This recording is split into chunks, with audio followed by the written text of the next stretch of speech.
Hello everyone, అందరికీ నూతన సంవత్సర శుభాకాంక్షలు అండి. ఆ భగవంతుని ఆశీస్సులు మనందరిపై ఉండాలని కోరుకుంటున్నాను. అలాగే కొత్త సంవత్సరం టెంపుల్కి వెళ్దామని అయితే స్టార్ట్ అయ్యామండి. ఇది మనం విజయవాడ నుంచి హైదరాబాద్ వెళ్ళే రూట్లో ఉంటుందన్నమాట అమ్మవారి గుడి. ఇదేమో వెళ్ళే దారిలో కీసరా టోల్గేట్ అండి. దీని కాస్ట్ వచ్చి సింగిల్ సైడ్ 70 రూపీస్ అయితే ఉంటుంది. ఇంతకీ ఏ టెంపుల్కి వెళ్తున్నామో చెప్పలేదు కాదు, పెనుగ్రంచిప్రోల్ అండి. మా ఇంటి దగ్గర నుంచి అయితే టెంపుల్కి 77 కిలోమీటర్స్ అయితే వస్తుందండి. హైవే మీద 70 కిలోమీటర్స్ రావాలి. అక్కడ నుంచి లోపలికి ఒక 7 కిలోమీటర్స్ అయితే ఉంటుంది అమ్మవారి గుడి. శ్రీ గోపయ్య సమేత తిరుపతమ్మ తల్లి గుడికి వెళ్ళే దారిలోనే ఇక్కడ పార్క్ కూడా ఉందండి. పిల్లలది ఆడుకుంటూ ఉన్నారు. ఈవినింగ్స్ అయితే కాసేపు అలా పార్క్ కూడా తీసుకువెళ్ళొచ్చు అనమాట టెంపుల్ దర్శనం అయిన తర్వాత. ఈ టెంపుల్కి మేము లాస్ట్ 2.5 years బ్యాకే వచ్చామండి. కానీ మోక్షద చిన్న పాప అవ్వడం వల్ల దర్శనం చేసుకోవడం కుదరలేదన్నమాట. సండే వచ్చాము. సండే అయితే చాలా రష్ ఉంటుందండి అమ్మవారి గుడి. మొక్కుబడులకి వాటికి చాలా ప్రత్యేకమైన గుడి. టెంపుల్కి అయితే వచ్చేసామండి. ఇక్కడ 4-wheelerకి అయితే 60 రూపీస్ అయితే ఛార్జ్ చేశారు టికెట్. ఇక్కడ పక్కన పార్క్ చేసేసుకోవడమే. ఇది కనిపించేదంతా ఆలయ ప్రాంగణం. టెంపుల్ అయితే చాలా పెద్దదండి. పక్కనే కృష్ణా నది కూడా ఉంటుంది. నది ఒడ్డునే ఉంటుందండి అమ్మవారి టెంపుల్ కూడా. ఇక్కడ ఈ తిరుపతమ్మ తల్లికి మొక్కుబడులు బాగా తీర్చుకుంటూ ఉంటారండి. ఇది టెంపుల్ ఎంట్రన్స్ లో ఇలా తిరుపతమ్మ తల్లికి మొదటి సేవకురాలట బామ్మగారి విగ్రహాన్ని అయితే పెట్టారు. ఇది మెయిన్ ఎంట్రన్స్ అండి టెంపుల్. లోపల ఆలయం ఎలా ఉందో అయితే చూపించలేకపోతున్నానండి. మొబైల్ అయితే ఎలా లేదంట. 10 రూపీస్ ఛార్జ్ అక్కడ కౌంటర్లో పెట్టుకోవచ్చు. అలాగే ఇక్కడ వాహన పూజలు అవి కూడా చేస్తారండి. 2-3 వీలర్స్. ఆలయం లోపల సంతాన లక్ష్మి పూజ అయితే చేపించుకోవచ్చటండి. పిల్లలు లేని వారికి 100 రూపీస్ అయితే టికెట్. విజయవాడ నుంచి ఇక్కడికి రావడానికి 2 hours అయితే పట్టిందండి. కానీ వారం రోజు కాకుండా బుధవారం రావడం వల్ల మాకు దర్శనం 5 minutesలో అయిపోయిందండి అంతే. లోపల టెంపుల్ అంతా కూడా చాలా పెద్దది, చాలా బాగుందండి. ఫైనల్ గా అమ్మవారి దర్శనం అయితే కొత్త సంవత్సరం రోజు చాలా బాగా జరిగిందండి. మొదటిసారి అమ్మవారిని స్వామివారిని అలా చూస్తూ ఉండిపోయాను.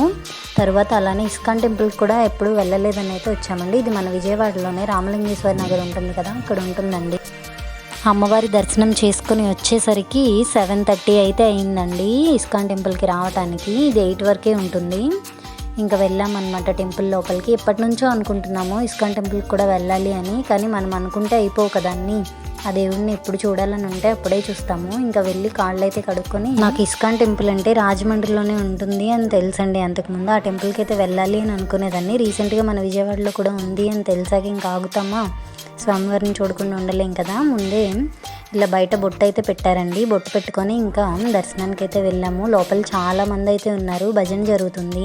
ఇంకా భజన కంప్లీట్ అయిన తర్వాత అయితే లోపలికి వెళ్ళామండి. నిదానంగా స్వామివారిని దర్శనం చేసుకొని తీర్థం అది ఇచ్చారు, తీసుకున్నాము. ఇదంతా టెంపుల్ బయట అండి. లైటింగ్ తో చాలా బాగుందన్నమాట. ఈవినింగ్ టైం అవ్వడము. దాని పక్కనే ఇలా మ్యాచ్లెస్ గిఫ్ట్స్ అని స్టోర్ కూడా ఉందండి. ఇది స్వామివారి టెంపుల్ నుంచి లోపలికి ఎంట్రీ ఉంది. ఇక్కడ అన్ని న్యాచురల్గా తయారు చేసే ప్రోడక్ట్స్ అవి ఉంటాయంట. మేము జున్నుగడికి కలరింగ్ బుక్ అయితే కొన్నామండి. స్వామివారి దశావతారాలు ఉంటాయి కదా, అవి చేస్తానన్నాడని. అలాగే ఇక్కడ ఈ ప్రోడక్ట్స్ అన్నీ కూడా కావాలంటే మనం కొనుక్కో. దాని కాస్ట్ 100 రూపీస్ అయితే పడిందండి. అలాగే చందనం అన్నీ కూడా మంచి ఫ్రాగ్రెన్స్తో అయితే ఉన్నాయండి. సాంబ్రాన్ పుల్లలు, సాంబ్రాన్ కడ్డీలు ఇలా ప్రతిదీ తీసుకోవచ్చు అనమాట.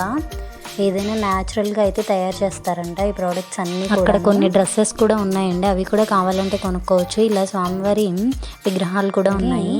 టూత్పేస్ట్, సోప్స్, అలాగే ఉప్టన్, బాత్ పౌడర్, ఇలా అన్ని ప్రతిదీ ఉందన్నమాట. ప్రతిదీ కూడా ప్యూర్ అండ్ న్యాచురల్ అంట. అలాగే సర్టిఫైడ్ రుద్రాక్ష మాల కూడా దొరుకుతుందండి. కావాలి అనేవారు తీసుకోవచ్చు.